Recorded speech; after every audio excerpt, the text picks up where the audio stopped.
이제 오늘 마지막 말씀, 세 번째 말씀을 여러분들하고 나누어야 되는데요. 좀 정리해서 요약하자면 이런 겁니다. 우리가 예수 믿고 구원받은 다음에 어떤 길을 걸어가야 되느냐. 실은 이거 스피리추얼 로드맵이라고 얘기할 수도 있는데, 어제 저녁에 말씀드린 대로 강으로 치면 두 강을 건너요. 첫 번째는 홍해고 두 번째는 요단강입니다. 그런데 홍해를 건넜다라고 하는 것은 애굽을 떠났다라고 하는 것을 의미하고, 애굽을 떠났다라고 하는 것은 곧 세상과 분리되어 구원받은 하나님의 자녀가 되었다라고 하는 것을 의미합니다.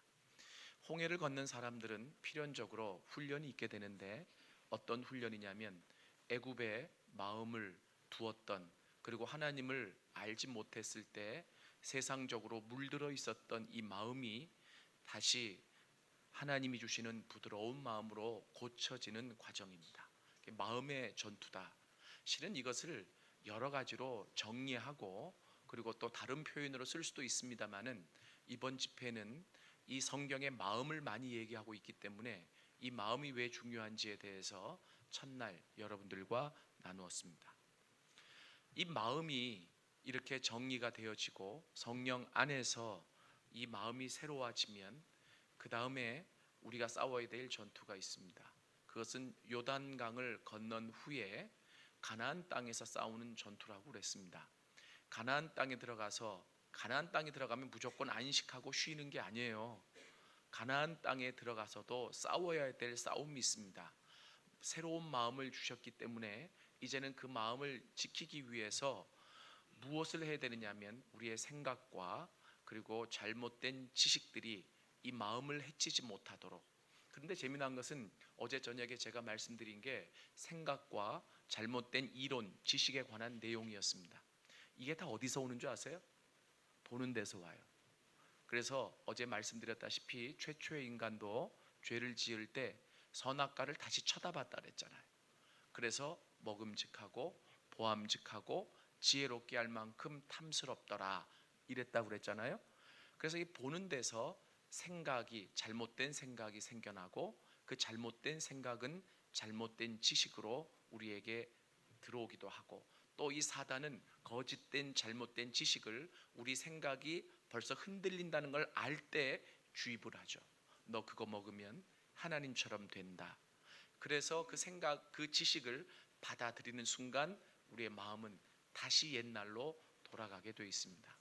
그래서 요단강을 건넌 이후에 우리의 싸움은 생각과 잘못된 지식과의 싸움이다 라고 얘기를 했는데요. 실은 저만 얘기하는 게 아니고 시중에 많이 나와 있습니다. 뭐로 나와 있느냐면, 좀 포괄적인 단어로 기독교 세계관입니다. 그러니까 예수 믿고 구원받고 세계를 보는 이 관점이 기독교인답지 못하면 생각이 잘못되고, 그리고 우리의 이 마음의 지식이, 잘못된 지식이 우리 마음까지 들어올 수 있다라고 하는 거예요. 이것을 한마디로 얘기하면, 예수 믿고 구원받고 은혜도 경험하고 은사도 체험했는데 세계관이 바뀌지 않잖아요. 그러면 나가면 똑같아요. 그러니까 무슨 말이냐면, 여기서는 좀 이렇게 뭔가 예수 믿는 것 같은데 세상이 만만찮잖아요. 동창회를 한번 나가봐요. 예? 동창회 한번 나가면 뭔가 말을 해야 될 것 같고, 내가 교회에서 생각하던 생각과 말은 전혀, 죄송해요, 씨알이 먹혀들지가 않죠. 그러니까 뭔가 거기서 끼어서 얘기하다 보면은 나도 모르게 아유, 이런 건 말 안 했으면 좋았을 뻔했다 라고 생각될 정도로 이게 무너지게 돼 있습니다. 그래서 제가 여러분들에게 예수 믿고 구원받은 다음에 지속적으로 해야 될 일이 뭐냐면, 나의 세계관을 바꾸는 거예요. 이제까지 세상을 보았던 관점, 그 시각을 바꿔가는 거예요. 이것이 바뀌어지지 않으면 여러분, 세상 사람하고 어떤 때는 똑같고 나의 연약함 때문에 더 못 살 수도 있습니다. 자, 이것이 이제 첫날, 둘째 날 제가 이야기한 부분이에요. 그래서 여러분, 저는 이제 학교에서 수업도 하는데요, 기독교 세계관 수업을. 왜 그러냐면 결국은 이 복음으로 세계관을 바꿔주는 일을 제대로 하지 않으면 이게 그냥 다 도루묵이더라고요. 그러니까 야, 저분이 저런 은사가 있는데 왜 저렇지? 저분이 저렇게 기도 많이 하셨던 분인데 왜 저러지? 이건 누구를 얘기하는 게 아니라 저도 마찬가지예요. 야, 내가 그렇게 십자가를 전하고 그렇게 하나님의 은혜에 흠뻑 젖었는데 내가 왜 이렇게 무너지지? 다 여기에 답이 있습니다. 오늘은 제가 여러분들에게 말씀드리려고 하는 게 세 번째 마지막이잖아요. 뭐냐 하면 이 마음의 전쟁, 생각과 지식에 대한 전쟁을 통해서 우리가 마음을 새롭게 하고 생각을 바꾸어 자유로워지고 거짓된 이론을 타파하였다면 그 다음에 우리가 두 가지를 주의 깊게 우리가 살펴봐야 돼요. 오늘 그 두 가지를 얘기하려고 하는데요. 첫 번째는 결과입니다. 새로운 마음이 우리에게 주어지고 그리고 우리의 생각이 다시 하나님의 것으로 맑아지고 자유로워져서 거짓된 지식으로부터 벗어나게 되었을 때 우리에게 주어지는 결과예요. 그 결과는 평화입니다. 그런데 여기서 미리 말씀드릴 것은 이 평화라고 하는 것은 꼭 두 가지 싸움을 끝내야만 오는 것은 아니에요. 뭐냐 하면 광야 40년에서 마음의 전투를 하며 때로는 하나님의 은혜가 있을 때 경험되어지는 것이 평화예요. 그러니까 평화는 수시로 경험할 수 있어요. 하나님의 은혜가 있는 곳에, 하나님의 지배가 있는 곳에, 성령이 강하게 역사하시는 곳에, 그리고 내가 회개했을 때. 그런데 제가 지금 말씀드리려고 하는 것은 그렇기 때문에 마음과 생각의 싸움이 어느 정도 맞춰질 때 우리에게 결과로 주어지는 것이 평화다라고 하는 겁니다. 저는 그래서 오늘 이 평화가 어떤 것인지를 여러분들에게 좀 말씀드리려고 하는데 좀 조심스러운 부분이 있습니다. 실은 이 평화라고 하는 단어가 기독교에 너무나 중요하고 놀라운 단어인데 자유주의적인 진영, 이 사상을 가지고 있는 신학자들이나 그리고 또 그들이 이 평화라고 하는 말을 너무나 먼저 선점해버리고 써버려서 이 평화가 좀 그들만의 용어가 돼버리는, 그래서 이 강단에서 평화를 얘기하면 그들이 얘기하는 사회 참여와 그리고 투쟁과 뭐 이런 것들을 얘기하는 게 아닐까라고 생각되어질 수 있지만 그렇지 않고 이 평화는 기독교의 가장 본질적이고 중심된 사상이고 단어다라고 하는 점을 여러분들에게 말씀드리고 싶습니다. 그리고 두 번째, 첫 번째는 결과라 그랬죠. 두 번째는 무엇이냐면 평화를 지키는 거예요. 우리가 아까도 얘기했지만 이 평화는 두 싸움을 싸워야 주어지는 게 아니라 마음의 전투를 하는 과정 안에서도 하나님의 은혜가 있으면, 그리고 하나님이 찾아오시면, 그리고 우리가 굴복하면 언제든지 경험했던 거예요. 이 자리에 앉아 계신 분들은 다 평화를 누려본 경험이 있을 겁니다. 그런데 그게 왜 지속성을 갖지 못하느냐? 답이 거기에 있어요. 뭐냐 하면 첫날 둘째 날 말씀을 드렸다시피 이 마음이 완전히 새로워지지 못했기 때문에, 그리고 우리의 생각과 잘못된 지식이 자꾸 우리의 마음을 요동치게 하기 때문에. 이해되세요? 그러면 이 하나님이 주신 평화를 어떻게 지켜낼 수 있느냐? 오늘 이 두 가지를 얘기하려고 합니다. 첫 번째, 제가 여러분에게 말씀드리고 싶은 게 이 두 가지의 싸움을 싸운 다음에 나타나는 결과가 평화라고 얘기를 했습니다.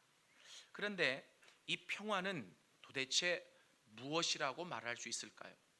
제가 평화가 뭐냐 그랬더니 peace 이러면 또 할 말이 없어요. 평화가 뭐냐 하면 샬롬 이러면 또 할 말이 없다고요. 제가 말하려고 하는 것은 샬롬이 뭐냐, peace가 뭐냐, 지금 그 얘기를 하려고 하는 거죠. 이 평화는 구약에 샬롬이라고 하는 단어로 사용이 되어졌습니다. 그런데 이 단어의 의미는 여러분 들으셨겠지만 완전하고도 견고한 총체를 의미해요. 이 총체라는 말이 어려운데 영어로는 holiness예요. 그러니까 전체를 얘기하는 거예요. 부분적인 게 아니에요. 어떤 한 부분의 완전함을 얘기하는 게 아니고 총체적인 완전함. 다시 말하면 어떤 것에, 이 세상에 또는 하나님의 것에 모든 것이 있는데 그 모든 것이 총체적으로 완전한 상태가 바로 평화다 평화다라고 이렇게 얘기하고 있습니다. 근데 이 평화는 생태학적인 개념도 내포하고 있어요. 왜냐하면 총체라 그랬잖아요.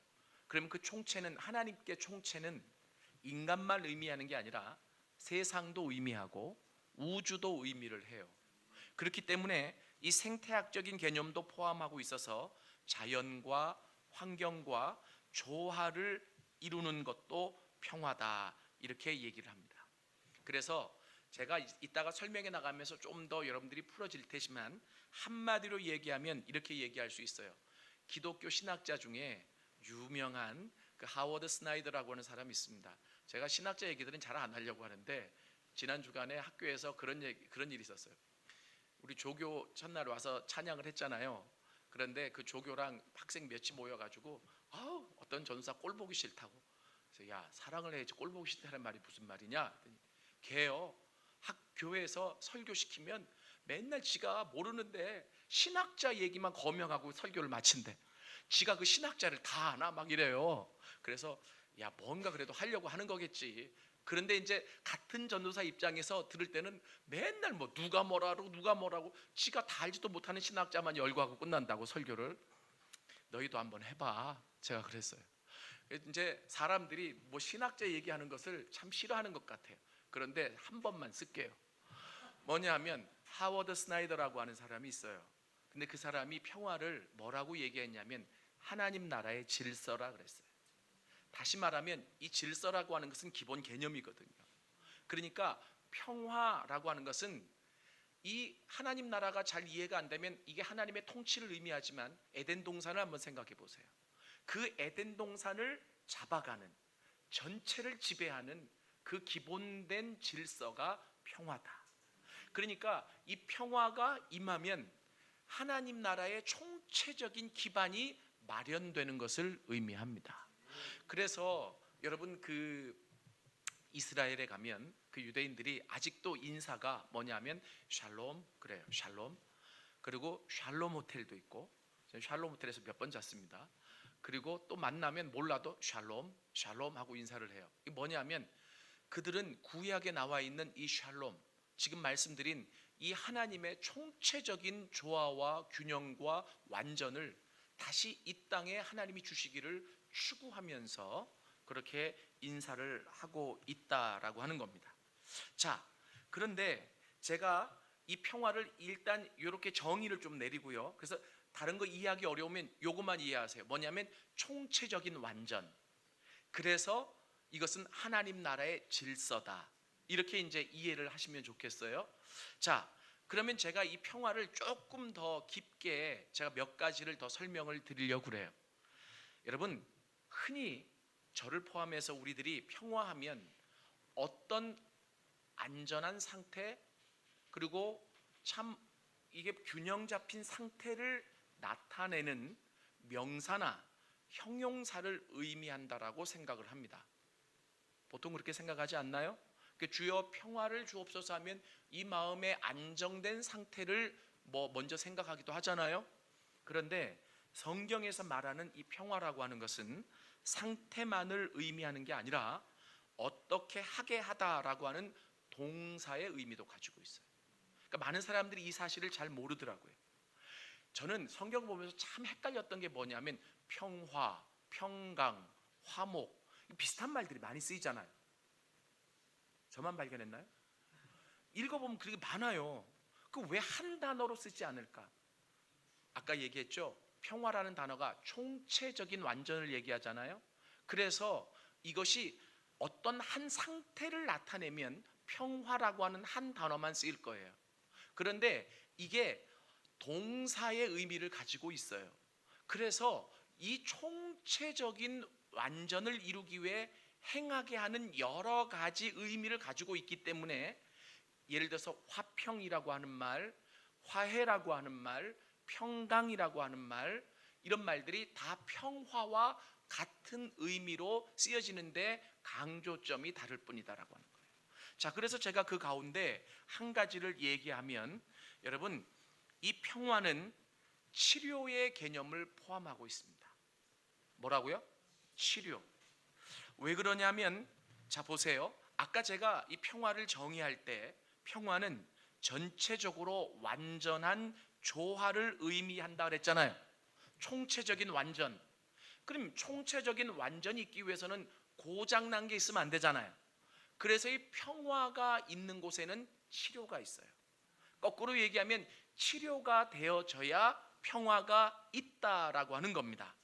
근데 이게 제 말이 아니고 성경에 보면 예레미야 33장 6절에 이렇게 기록되어 있습니다. 같이 한번 읽어볼까요?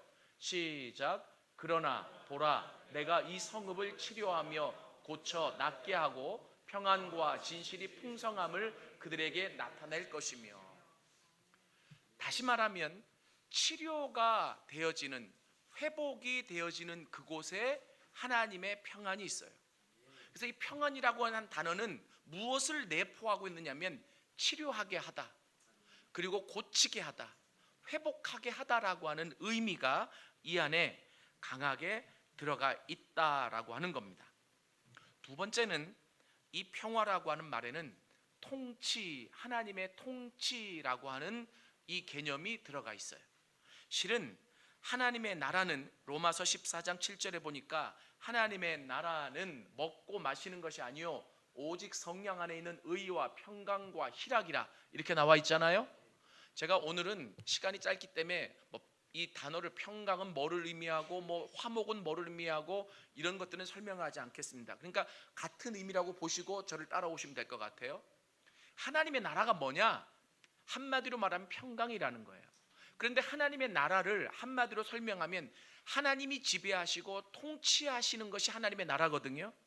그렇기 때문에 이 평안이라고 하는 말, 평화라고 하는 말 안에는 무엇이 포함되어 있느냐 하면 하나님이 통치하시다라고 하는 이 동사적인 개념이 그 안에 들어가 있다라고 하는 거예요. 그러니까 내 안에 평안이 있다라고 하는 것은 무엇을 의미하느냐 하면 하나님이 통치하신다, 하나님이 지배하신다, 하나님이 나를 다스리고 계신다 라고 하는 의미가 이 평화라고 하는 말 안에 들어가 있다라고 하는 겁니다. 그래서 이 평화라고 하는 말이 포괄적인 단어예요.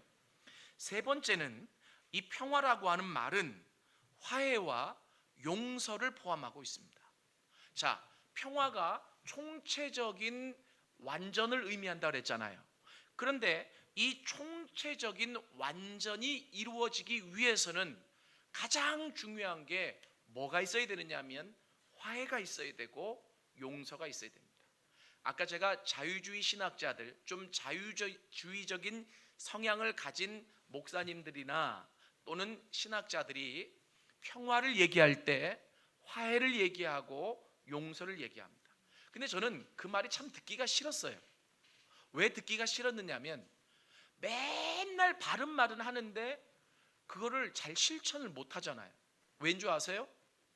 그것을 실천할 수 있는 힘과 능력이 우리 안에 없기 때문에 그래요. 말은 맞아요. 뭐냐면 평화라고 하는 단어가 그 안에 화해와 그리고 용서를 포함하고 그것을 행하게 하게끔 하는 동사적인 의미를 가지고 있다는 것이 맞아요. 그래서 저는 오늘 여러분들에게 그 동력은 조금 이따 얘기하기로 하고요. 평화라고 하는 말 안에는 뭐가 있느냐면 용서와 그리고 화해라고 하는 이 일을 추진하게 만드는 명령이 그리고 그 힘이 이 평화라고 하는 말 안에 포함되어 있다라고 여러분들에게 말씀드리고 싶습니다. 이 말은 아까 제가 뭐라 그랬어요? 마음의 전투를 싸우고 생각과의 전투를 싸울 때 하나님이 결과로 우리에게 주시는 게 평화라 그랬습니다. 이해되세요? 근데 이 평화를 그냥 마음의 안정으로만 보지 말라는 거예요. 그 이상 포괄적인 단어라고 하는 거예요. 평안이 있는 곳에는 화해가 있어요. 평안이 있는 곳에는 용서가 있습니다. 믿습니까? 왜 그런 줄 아세요? 예수님이 이 땅에 이제 대강절이잖아요. 그래서 예수님이 이 땅에 오시잖아요. 예수님이 오실 때 천사들이 뭐라고 그랬느냐면 그 예수님을 평강의 왕이라고 그랬습니다. 이해되세요? 이 말은 무슨 말이냐면 예수님이 이 땅에 오심으로 말미암아 이 땅에 구약에서 약속했던 진정한 샬롬, 이 평강이 이 땅에서 누려질 수 있다라고 하는 얘기예요. 여러분, 재미난 것이, 그러면 왜 예수님이 이 땅에 오셔야 구약 또는 신약에서 말하는 그 평화가 진정으로 이루어질 수 있느냐? 평강의 왕이라고 하는 것은 예수님이 평강의 근원이시고 예수님을 통해서 평강이 이 땅에 올 수 있다는 얘기예요. 그러면 왜 그러냐? 그 예수님이 십자가의 죽으심으로 하나님과 인간 사이에 원수되었던 것을 풀고 화해하셨기 때문에, 화해할 수 있는 길을 열어놓으셨기 때문에, 믿습니까? 이 평화는 하나님과 화해에서 기본적으로 오는 거예요. 그리고 그 하나님이 예수의 피로 우리의 죄를 용서하셨음으로 말미암아 주어지는 것이 기본적인 평화예요. 그래서 예수님이 이 땅에 오실 때 그 예수님을 가리켜 뭐라고 얘기했느냐면 평강의 왕이다, 이렇게 얘기를 했단 말입니다. 그런데 우리는 이 사실을 얘기하면 이해는 하고 받아들이는데, 이 평화라고 하는 말 안에 총체적으로 이 화해와 용서가 같이 포함되어 있다라고 하는 사실을 놓치는 경향이 있어요. 진정한 평화가 있는 곳에는 화해가 있습니다. 진정한 평화가 있는 곳에는 용서가 있습니다. 이 말을 거꾸로 얘기하면 화해하고 용서해야 평안이 지켜집니다. 화해하고 용서할 때 이 평안이 내 안에서 지속적으로 머물 수 있다라고 하는 거예요. 여러분, 하나님이 주신 이 평화를 지속적으로 지켜갈 수 있기를 원합니다. 네 번째는, 이 평화는 화목을 의미합니다. 화목. 이 화목은 평화의 다른 표현이기도 하는데, 이것을 문자 그대로 표현하자면 평화스러워지는 것을 의미합니다. 실은 예수님이 이 땅에 오셔서 하셨던 일들이 바로 뭐냐 하면 하나님과 화목해 하시고, 그리고 또 사람들과 서로 화목해 하고, 그리고 자연과 화목해 하신 거예요. 믿습니까? 아까 제가 얘기했지만 이 힘이 어디서 와요? 위에서부터 오는 거예요. 하나님으로부터 화목하지 않으면 인간이 인간과 화목할 수 있지만, 궁극적으로 이 하나님으로부터 화목되어서 세상과 자연과 이 모든 사람과의 화목하게 되는 그 능력을 부여받을 수 없단 말입니다. 그래서 이 평안이라고 하는 말 안에는 화목이라고 하는, 화목해 하라, 평안케 하라 라고 하는 동사의 의미가 이 안에 들어가 있다라고 하는 거예요. 골로새서 1장 19절 20절을 한번 보시겠습니다. 같이 한번 읽을까요? 시작. 아버지께서는 모든 충만으로 예수 안에 거하게 하시고 그의 십자가의 피로 화평을 이루사 만물 곧 땅에 있는 것이나 하늘에 있는 것들이 그로 말미암아 자기와 화목하게 되기를 기뻐하심이니라. 아멘. 여기 보면 예수님이 십자가로 화평을 이루어 놓으셨다 그랬죠. 그 뒤로 우리에게 요구하시는 것이 바로 뭐냐면, 땅에 있는 것들이나, 저는 지금 땅에 있는 것만 얘기했지만 땅에 있는 것들이나 하늘에 있는 것들, 이 모든 것들이 다 화평하기를 원하신다. 믿습니까? 아멘. 여러분, 그래서요 팔복에 보니까 뭐가 나오냐면 화평케 하는 자는 복이 있나니 저희가 하나님의 아들이라 일컬음을 받을 것이며. 믿습니까? 그러니까 이미 그 힘을 의지해서 내가 그리스도인이 됐다는 건 뭡니까? 내가 예수 믿고 그리스도인이 됐다는 게 뭡니까? 하나님과 화목되었다는 얘기예요. 믿습니까? 그러면 그 하나님과 화목된 힘을 가지고 해야 될 일이 바로 뭐냐면 이 세상에 있는 것들이나 하늘에 있는 모든 것들과 화목하게 만드는 거예요. 믿습니까? 자, 시간이 없으니까 넘어갑시다. 이렇게 되어졌을 때에 어떤 일들이 일어나게 되냐면 진정한 평화가 무엇인지 누려지기 시작하는 거예요. 평화가 있는 사람은 자연을 함부로 해치지 않아요. 평화가 있는 사람은 다른 사람에게도 함부로 말하지 않습니다. 평화가 있는 사람은 자꾸 용서하려고 그래요. 평화가 있는 사람은 자꾸 화목하려고 그래요. 그리고 화해하려고 그래요. 이게 하나님의 평화예요. 믿습니까? 자, 그러면 제가 이 평화가 오늘 성경 본문에 보면 모든 지각에 뛰어난 하나님의 평강이 그리스도 예수 안에서 너희 마음과 생각을 지키시리라 이렇게 나왔잖아요. 그죠? 자 보세요. 첫날 마음의 전투에 대해서 배웠고 어제 생각의 전투에 대해서 배웠는데, 자, 이 마음과 생각을 우리가 지켜나갈 수 있는 힘이 평화라 그랬잖아요. 지금 성경에서. 그죠?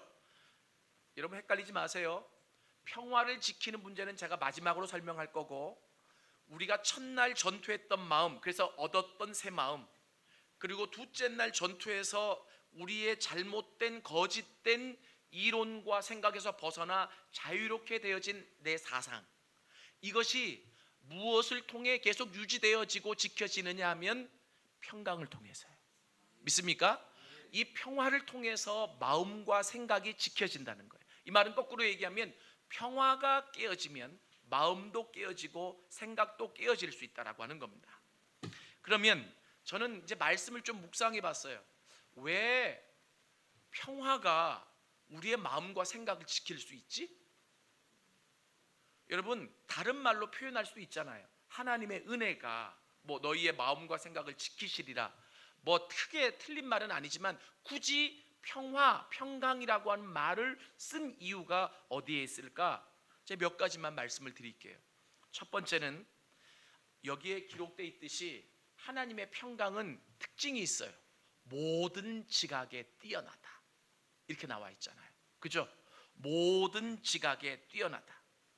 이 말은 이런 거죠. 뭐냐면 어제 제가 여러분들에게 말씀드린 대로 생각은 우리의 마음으로 이어지는 통로가 되어 생각을 새롭게 하지 않으면 마음이 부패할 수밖에 없다 그랬죠. 그죠? 그런데 우리의 이 생각, 우리의 생각은 뭐에 자꾸 흔들리느냐면 잘못된 이론들, 그리고 확실하지 않는 거짓된 이론들에 자꾸 흔들리고 이 생각이 그런 거짓된 이론들을 받아들임으로 말미암아 우리의 마음이 다시 부패해진다 그랬잖아요. 그죠? 그런데 나도 생각이 흔들리지 않으려고 하는데 제가 좀 팔랑귀예요. 홈쇼핑을 자주 이용해요. 우리 집사람보다 제가 쿠팡을 더 많이 이용을 해요. 뭐 그게 죄는 아닙니다. 그런데 제가 뭘 설명드리려고 하는 거냐면 이게 좋아요, 이게 훌륭합니다. 근데 사보고 후회한 게 많아. 확실히 몰랐기 때문에, 선전만 보고 샀기 때문에. 여러분 제가 뭘 얘기하려고 하느냐면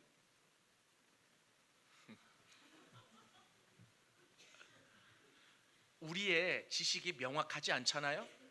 우리의 생각이 확실하지 않잖아요. 그러면 이 꼭 거짓된 것이 아니라고 할지라도 거짓된 것을 위장해서 선전할 때 흔들릴 수 있어요. 우리가 생각이 흔들리고 그때 잘못된 지식이 주입되고 그러면 이 마음이 무너지는 거예요. 이해되세요?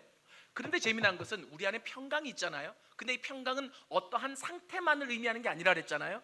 그래서 여기서도 뭐라고 얘기하냐면 이 평강의 특징이 뭐냐면 모든 지각에 뛰어난 평강. 그러니까 이 평강이 있으면 절대적인 지식, 절대적인 지각이 내 안에 있다라고 하는 거예요.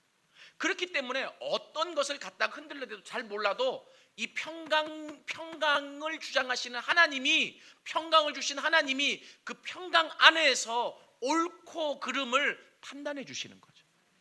믿습니까?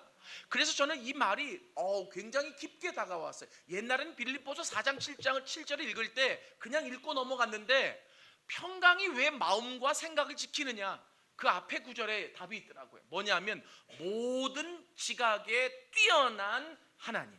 믿습니까? 그래요. 그렇기 때문에 내가 경험하지 못했던, 알지 못했던 것을 가지고 세상이 흔들어댈 때 내가 유혹받고 흔들릴 수 있지만 평강이 있을 때는 그 평강이 곧 뭐냐면 절대적인 기준이 되는 거예요. 절대적인 지식의 기준, 절대적인 이론의 기준이 되기 때문에 흔들리지 않고 우리 생각을 지켜간다. 믿습니까? 그래서 그 생각과 마음을 지킨다, 이렇게 여러분들에게 얘기할 수 있습니다. 그래서 성경은 뭐라고 얘기하느냐면 골로새서 3장 15절 한번 같이 읽어볼까요?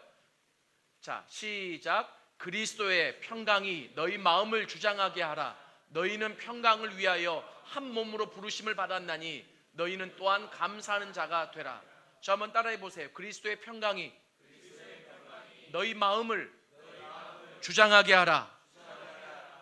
여기에서 주장하게 하라, 주장하라라고 하는 이 동사는 실제 의미를 보면 심판관이 되게 하라 이 말이에요.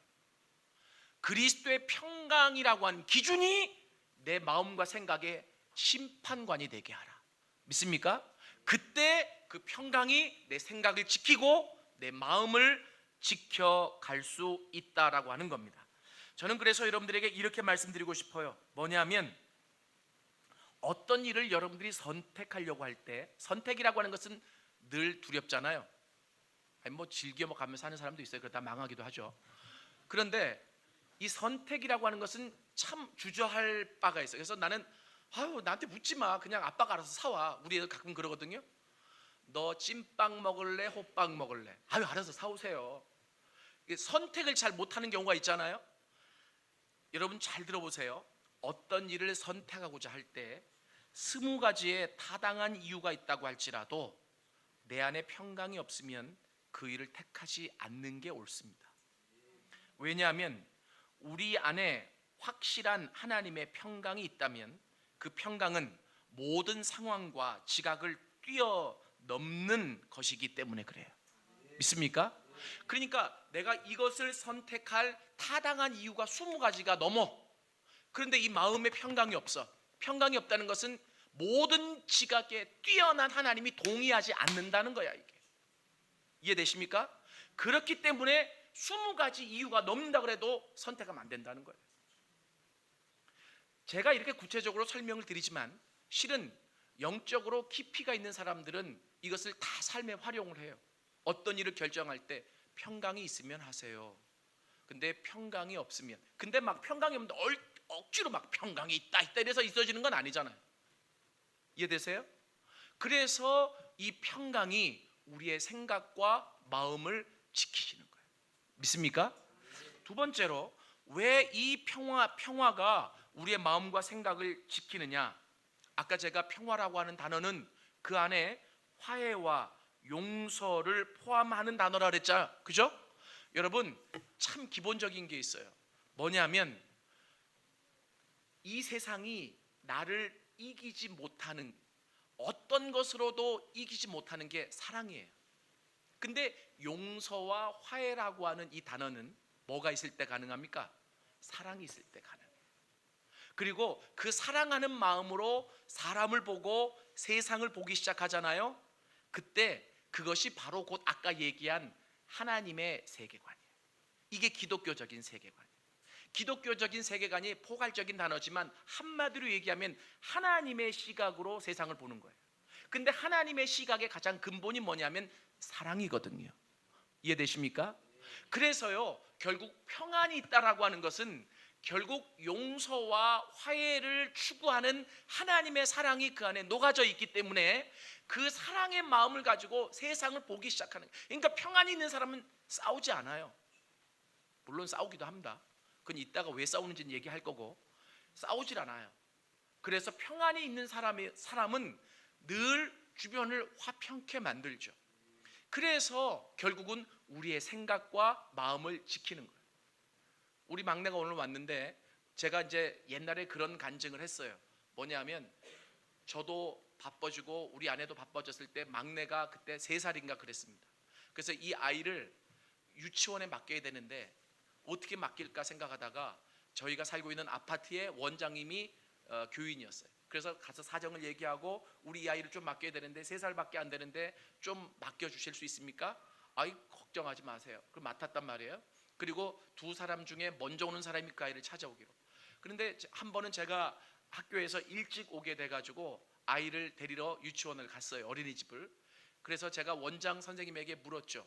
선생님 우리 아이가 나이가 어려서 3살밖에 안 돼서 손이 많이 가시죠? 그랬더니 그 선생님이 하시는 말씀이 목사님 이상하게 목사님 막내딸은 전혀 손이 안 갑니다. 예? 왜요? 걔는요 참 평안이 있는 것 같아요. 예? 무슨 말이에요? 유치원에 딱 데려다 놓으면 혼자 다른 애들이 지지고 볶고 싸워도 혼자 평안하게 잘 논대. 그리고 옆에 애가 막 싸우면 조용히 사라졌다가 그게 평정이 되면 다시 나타나고. 그런데 혼자 뭐 이렇게 잘 노나 봤더니 뭘 혼자 중얼중얼하고 노래를 하더래. 무슨 노래를 하나? 그러고 들어봤더니 하나님은 너를 지키시는 자. 3살짜리가 그 가사를 하나도 안 틀리고 불러서 자기가 옆에 가서 그 노래를 듣다가 울었대는 거예요. 그래서 목사님 도대체 어떻게 가정교육을 시키세요? 실은 제가 앞뒤 끊고 요 얘기만 해서 그런데 그 당시가 우리 가정이 너무 힘들었을 때였습니다. 그래서 하나님 앞에 그렇게 기도했을 때예요. 그래서 뭐 했느냐면 매일 저녁 가정 예배를 드렸어요. 근데 가정 예배 드리는 마지막 폐회송이 그 찬양이에요. 제가 백수였어요. 교회를 그만두고 다음 교회를 선택하는데 제가 가르쳤다시피 지금도 가르치고 있지만 어디 돈 때문에 어디 배우고 싶은데 가는 게 아니라 하나님의 인도하심이 있을 때까지 기도하겠다. 그래서 하나님의 인도하심을 받고 가겠다. 이게 저의 실천의 의지였습니다. 그래서 하나님이 말씀하실 때까지 기도하는 거예요. 그런데 중요한 게 저녁에 보니까 내가 너무 미안한 거야. 아빠가 백수다. 그런데 하나님이 너희들을 주셔가지고 나았다.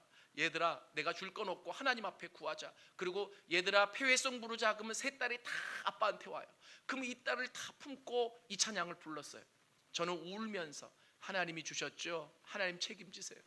그리고 하나님은 너를 지키시. 근데 애들은 그 마음을 몰라. 그 마음을 모르고 그냥 아빠 품에 안겨가지고 그 찬양을 부르니까 이게 3살짜리 머릿속에 완전히 바뀌어진 거죠. 그러니까 유치원에 가서 계속 부르는 게 뭐냐 하면 그냥 그 찬양이에요. 그러니까 원장님은 아무것도 모르고 내가 애들을 교육을 그렇게 시킨 줄 알아. 이건 자동적으로 그렇게 되어진 건데, 제가 여러분들에게 말씀드리려고 하는 게 바로 뭐냐 하면 어디에도 흔들리지 않는, 옆에서 지지고 볶고 싸워도 절대적으로 흔들리지 않는 그 마음을 어린아이에게도 하나님이 주시더라. 믿습니까? 그렇기 때문에 평강이 있을 때 마음과 생각이 지켜지는 게 맞다, 여러분들에게 말씀드릴 수 있습니다. 그리고 3번째, 이 평화는 우리를 온전히 거룩하게 하고 흠이 없이 보존하기 때문이다 라고 여러분들에게 말씀드릴 수 있어요. 데살로니가 전서 5장 23절을 같이 한번 읽겠습니다. 시작. 평강의 하나님이 친히 너희를 온전히 거룩하게 하시고 또 너희의 온 영과 혼과 몸이 우리 주 예수 그리스도께서 강림하실 때에 흠없이 보존되기를 원하노라. 여기 보면 빌립보서 4장 7절과 동일한 말씀이 나와요. 뭐냐면 평강이 있을 때 영과 혼과 몸이 보존된대요. 어떻게? 흠이 없도록. 그러니까 주님이 오실 때까지 우리의 영과 몸과 혼이 흠이 없도록 보존될 수 있는 방법이 바로 뭐냐 하면 평강이다. 믿습니까? 4번째, 마지막으로 이 평강은 이 세상의 것이 아니기 때문에 세상의 이론과 생각을 뛰어넘을 수 있는 거예요. 여러분 분명히 아셔야 돼요. 요한복음 14장 27절을 같이 읽을게요. 시작. 평안을 너희에게 끼치노니 곧 나의 평안을 너희에게 주노라. 내가 너희에게 주는 것은 세상이 주는 것과 같지 아니하니라. 너희는 마음에 근심하지도 말고 두려워하지도 말라. 자, 이 평안이 세상이 주는 것과 같지 않다. 이 말은 뭐냐면 세상 것이 아니라는 거예요. 자, 우리가 생각의 공격을 받고 그래서 잘못된 이론이 들어왔을 때 마음이 공격을 받는다 그랬잖아요. 생각을 공격하는 모든 요소들이 바로 뭐냐면 세상에 있는 것들이에요. 이해되십니까? 근데 그 세상에 있는 것들을 이길 수 있는 방법은 세상을 뛰어넘는 세상에 있는 것이 아니어야 해요. 이해되세요? 근데 이 평화는 세상에 있는 것이 아니에요. 그렇기 때문에 이것이 누려지기 시작하면, 이것이 경험되어지기 시작하면 이게 막 사람이 어떻게 표현을 할 수 없는 거예요. 그리고 이 세상에 있는 것이 아니기 때문에 세상의 것이 아무리 나에게 공격해 와도 그것을 막아내고 그리고 그것으로부터 내 생각과 마음을 지켜낼 수 있다라고 하는 거예요. 믿습니까? 제가 짧게 이 4가지만 여러분들에게 얘기를 했어요. 왜 이 평강이 우리의 마음과 생각을 지켜나가는지. 이제 크게 2번째로 여러분들에게 이 평화를 지켜나가는 것에 대해서 얘기를 하려고 합니다. 제가 아까 오늘 두 가지만 얘기한다 그랬죠. 첫 번째는 바로 뭐냐면 마음의 싸움, 생각의 싸움을 효율적으로 성공적으로 끝냈을 때 우리에게 결과로 주어지는 게 뭐냐? 평화라 그랬어요. 그래서 그 평화를 지금 쭉 설명드렸고, 그래서 이 성경이 왜 평화가 우리의 마음과 생각을 지킨다라고 표현했는지를 지금까지 여러분들에게 설명을 드린 거예요. 그러면 두 번째, 크게 이 평화를 지켜나가는 방법, 그리고 이 평화를 이루어 나가는 방법, 같은 말인데 이루어 나가는 방법, 지켜나가는 방법은 어떤 것이냐? 짧게 얘기할게요. 한마디로 얘기하면 평화를 전하는 거예요. 이 평화를 전하는 거예요. 여러분, 제가 여러분들에게 이렇게 얘기하고 싶어요. 뭐냐면 이 평안이 우리의 마음과 생각을 지키며 이 세상을 화목해 하는 자로 우리를 존재하게 할 수 있기 위해서는 이 평화를 지켜나가야 되는데, 이 평화를 지킨다라고 하는 것은 평화야 도망가지 마라, 평화야 내 마음속에 있어야 돼, 계속 있어야 돼, 이래서 지켜지는 게 아니에요. 이 평화를 지킬 수 있는 방법은 실천하는 거라. 평화를 전하는, 실천하는 거다. 왜요? 아까 말씀드렸다시피 평화라고 하는 단어 안에는 이게 명사의 단어지만 동사의 의미를 가지고 있어요. 특히 전문적인 말로 말하면 사역동사, 뭐뭐를 하게 하다라고 하는 의미를 가지고 있기 때문에 그래요. 첫 번째, 뭘 해야 되느냐면 복음을 전파해야 돼요. 저 또 전도자니까 자기 하고 싶은 얘기 한다 이러지 마시고, 여러분 아까 평화에는 용서와 화해의 의미가 들어가 있다 그랬죠?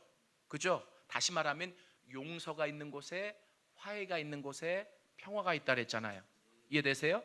복음을 전파하는 일이 바로 뭡니까? 하나님과 화목하게 해주고, 그리고 죄를 용서받게 해주는 일이에요. 믿습니까? 그리고 그 일이 진행되어질 때 뭐가 있느냐면 하나님의 통치가 있어요. 아까 이 평화의 개념 안에는 통치의 개념이 있다 그랬잖아요. 그러니까 복음을 전할 때 이 평화의 모든 의미와 개념이 그 안에서 녹아지고 실천되기 시작하는 거예요. 그래서 기쁘도다 평안의 복음을 전하는 자의 발길이여라고 얘기하는 이유가 거기에 있는 거예요.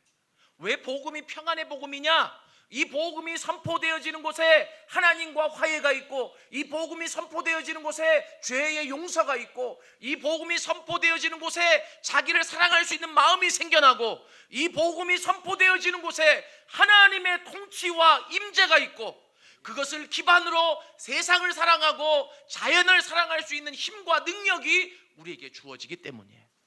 믿습니까?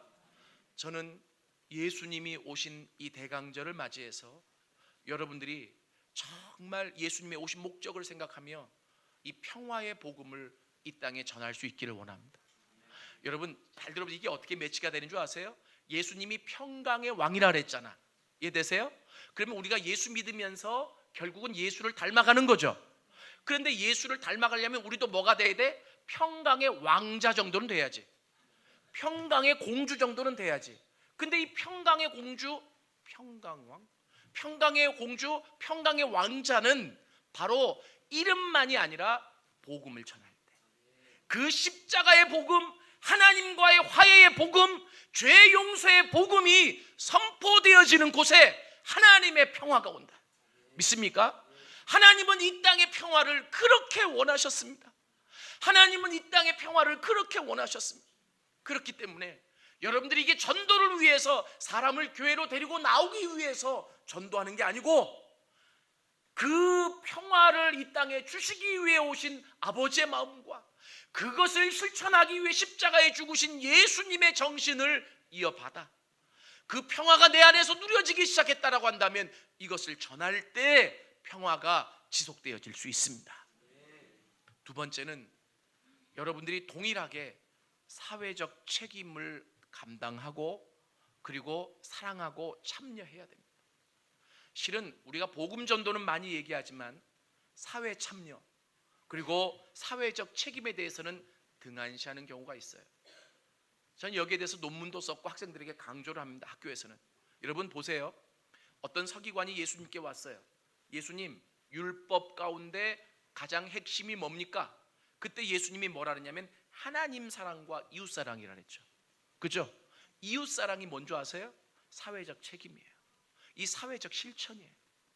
우리가 10계명에도 1계명부터 4계명까지는 하나님 사랑이고 5계명부터 10계명까지는 바로 뭐냐면 이웃 사랑하는 거예요. 이해되십니까? 이제는 하나 복음 때문에 화해되고 화목되고 그리고 치유되고 그리고 하나님의 통치가 있는 이 마음을 가지고 세상으로 나아가야 돼요. 믿습니까? 그래서 이 세상의 아픈 곳을 바라보고 같이 울 수 있어야 되고 이 세상이 신음하는 곳에 나의 사랑의 온정의 손길이 다가갈 수 있어야 돼요. 적어도 12월 달 이 셈이 되는 안 믿는 사람도 불쌍하고 어려운 사람을 돕는다고 하는데 평강을 경험하고 평화를 경험한 우리들이 이 평화를 지켜내기 위해서라도 세상을 사랑하고 그리고 이 사회를 품고 기도하고 그리고 내 손길이 필요한 곳에 작은 것이라도 온정을 흘려내 보낼 수 있는 여러분들이 되실 수 있기를 원합니다. 이것이 평화를 지키는 방법이다 라고 여러분들에게 마지막으로 설명드리고 싶어요. 제가 진짜 마지막으로 하나 더 얘기하고 싶은 게 있습니다. 그건 뭐냐면 이제 설교는 다 마쳤는데 진짜 마지막으로 얘기하고 싶은 것은 평화가 이루어지는 방법이에요. 이게 좀 쇼킹할 텐데 평화가 이루어지는 방법은 평화스럽게 이루어지는 게 아니에요. 많은 사람들이 착각해요. 평화니까 평화스럽게 이루어지겠지? 아니에요. 폭력이 난무하고 불법이 난무한 이 세상에 하나님의 평화를 전하시기 위해서 세상은 그 예수가 전하는 평화를 보고 평화가 아닌 분열이라고 이야기를 하기도 했습니다. 누가복음 12장 51절 한번 보실까요? 같이 읽어봅시다. 시작. 내가 세상에 화평을 주려고 온 줄로 아느냐? 내가 너희에게 이르노니 아니라 도리어 분쟁하게 하려 함이라. 이 말이 굉장히 어려운 말이에요. 근데 제가 지금 설명드리는 것을 들어보니까 조금 이해가 되죠. 기존의 질서를 그대로 가면 평화가 없는 거예요. 그러니까 기존의 그 안전함을 하나님은 깨셔야 돼. 그 안전함이 우리 안에서 안전함이지 하나님이 주신 안전함이 아니거든요. 그래서 예수님은 그 안에 그들이 서로 분쟁하고 그들이 서로 생각하고 무엇이 참된 진리고 어떻게 하는 것이 참된 평화인지를 서로 생각하게끔. 그래서 그 안에 그렇게 쫓지 못하면 분쟁이 일어날 수 있다라고 하는 겁니다. 여러분, 그래서 평화는 잘못된 것과 싸우고 그리고 그러나 그 바탕에 사랑을 바탕으로 용서와 화해가 이루어질 때 임할 수 있다. 그러니까 좀 되지도 않는 말로 평화는 평화스럽게 막 온다. 이 말은 꼭 평화스럽게 안 온다는 얘기가 아니라 이미 이 세상이 평화스럽지 못하다라고 하는 것은 싸움을 전제로 하고 있다. 영적인 전투를 전제로 하고 있다라고 하는 점을 여러분들이 아셨으면 좋겠어요. 그래서 로마서 16장 20절에 이렇게 기록되어 있습니다. 평강의 하나님께서 속히 사단을 너희 발 아래 상하게 하시리라. 우리 주 예수의 은혜가 너희에게 있을지어다. 이게 무슨 말이에요? 하나님이 평강을 주시기 위해서 계속 하시는 일이 있는데 뭐예요? 사단과 싸움이에요. 근데 그 싸움이 끝날 날이 올 테니 지치지 말고 힘들지 말고 싸워라 하는 얘기를 우리에게 전해주고 있습니다. 화평이 깨어지면 어떻게 될까요? 지금까지 지켜내고 오는 방법에 대해서 얘기했잖아요. 그러면 지켜내려고 그렇게 노력했는데 어느 순간 화평이 깨어졌어요. 평화가 깨어졌어요. 어떻게 하면 될까요? 십자가 앞으로 나가면 됩니다. 그 십자가가 하나님과 화목하고 화평하게 하신 가장 원천이 되기 때문에 믿습니까? 그래서 또 평안을 찾으면 그 평안을 지켜내기 위해 노력하며 늘 하나님이 주신 총체적인 완전 이 평안이 여러분들을 주장하게 하시기를 예수 그리스도의 이름으로 축원합니다. 아까 우리가 박성진 집사님이 찬양 인도할 때 같이 불렀는데요. 우리 점막이는 우리를 삼키려고 우리 그 2절만 같이 한번 불러볼까요?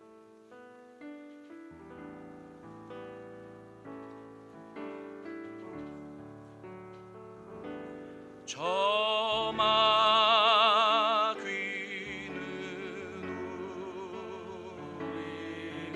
우리를 삼키려고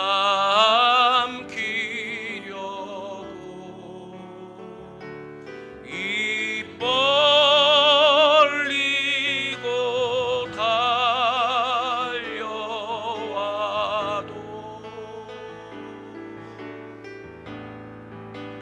주 예수는 우리 대장 되니 끝내 싸워서 이기겠네.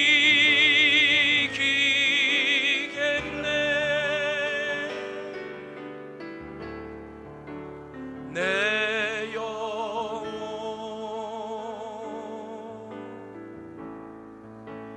평안해.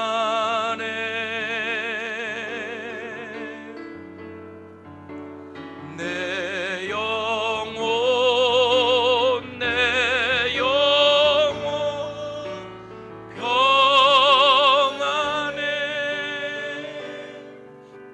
눈을 감겠습니다. 손을 가슴에 좀 얹어 보십시오. 평화라고 하는 이 단어는 안정된 상태만을 의미하는 단어가 아니라고 그랬습니다. 이 평화라고 하는 단어는 총체적인 완전을 의미하는, 그래서 그 안에 무엇인가 하게끔 하는 동사의 의미가 있다고 그랬어요. 그래서 평화가 있는 곳에는 치유가 있습니다. 여러분 마음속에 평화가 있어요? 그러면 여러분들이 꼭 무엇을 고쳐달라고 이야기하지 않아도 주님이 고쳐주십니다. 그 치유가 그 평안 안에 있어요. 고치고 낫게 하고 회복되게 하고, 그리고 평안이 있는 사람은 화해하고 화목할 수 있는 사람입니다. 그리고 평안이 있는 그곳에 하나님의 통치와 지배가 있습니다. 하나님, 이 평안 내가 지속적으로 누릴 수 있도록 도와주옵소서. 어렵게 싸워서, 마음과 싸워서, 생각과 싸워서 얻어낸 이 평안, 하나님, 이 평안이 지속적으로 나를 지배해 나갈 수 있도록 하나님 도와주옵소서. 점막이는 나를 넘어뜨리려고, 이 평안을 뺏어가려고 노력한다고 할지라도 하나님, 이 평안을 지켜낼 수 있도록 도와주옵소서. 예수께서 평강의 왕으로 오셨듯이 나도 평강의 사도가 되어 이 세상에 예수가 이루신 평강을 전하는 자가 되게 하여 주옵소서. 그 평강의 복음을 선포하며 하나님과 화해를 이루고, 그리고 세상과의 용서를 이루고, 그리고 하나님의 통치를 가져오게 하는 하나님 평강의 사도로 나를 자리매김하게 하여 주옵소서. 우리 이 시간에 하나님 앞에 들었던 말씀을 생각하며 성령께서 역사하시는 대로 우리 같이 통성으로 한번 주님 앞에 기도하며 나가겠습니다. 우리 주여 한번 부르고 기도합니다. 주여, 살아계신 아버지 하나님, 간절히 바로 원합니다. 아버지 하나님, 아버지 도와주옵소서. 진정한 화해와 진정한 용서와 진정한 하나님의 통치와 진정한 하나님의 임재가 있는 그 평안이 내 안에 누려질 수 있도록 하나님 도와주옵소서. 평강이 너의 삶을 주장할 수 있도록 하라. 그 평강이 너의 마음을 주장할 수 있도록 하라. 그 평강이 너의 생각을 주장할 수 있도록 하라. 모든 지각에 뛰어난 하나님의 평강이 너의 마음과 생각을 지키시리라. 하나님, 그렇습니다. 이 놀라운 평강으로 말미암아 내가 회복되어지고 하나님 평강의 사도로 이 땅에 자리매김할 수 있는 자들이 되어질 수 있도록 도와주시옵소서. 도와주시옵소서. 하나님, 그렇게 일하실 하나님을 기대합니다. 하나님 역사하여 주시옵소서. 아버지 하나님 도와주시옵소서. 하나님, 오늘 말씀을 들었지만 이 마음속에 아직 평안이 없는 사람들도 있습니다. 주님, 긍휼히 여겨 주시옵소서. 오늘 그 모든 자들이 십자가 앞으로 달려나갈 수 있도록 도와주옵시고, 그래서 다시금 우리 죄를 씻어내고 하나님과 화목할 수 있도록 도와주시옵소서. 그래서 그 하나님과 화목된 그 힘을 바탕으로 하나님의 통치를 경험하고 그 안에서 용서와 화해를 경험하고, 이제는 하나님 이 안에 절대적인 총체적인 평안의 그 힘을 세상에 나눌 수 있는 자들이 되게 하여 주시옵소서. 주님, 평강이 너의 마음을 주장하게 하라. 평강이 너의 생각을 주장하게 하라. 평강이 너의 삶을 주장하게 하라. 하나님의 이 명령을 우리가 받아들일 수 있도록 도와주옵시고, 그리할 때 모든 지각에 뛰어난 하나님의 평강이 너희의 마음과 생각을 지키시리라. 하나님, 그렇습니다. 하나님, 이 놀라운 말씀이 우리의 삶에 적용될 수 있도록 축복하여 주시옵소서. 예수님의 이름으로 기도드렸습니다.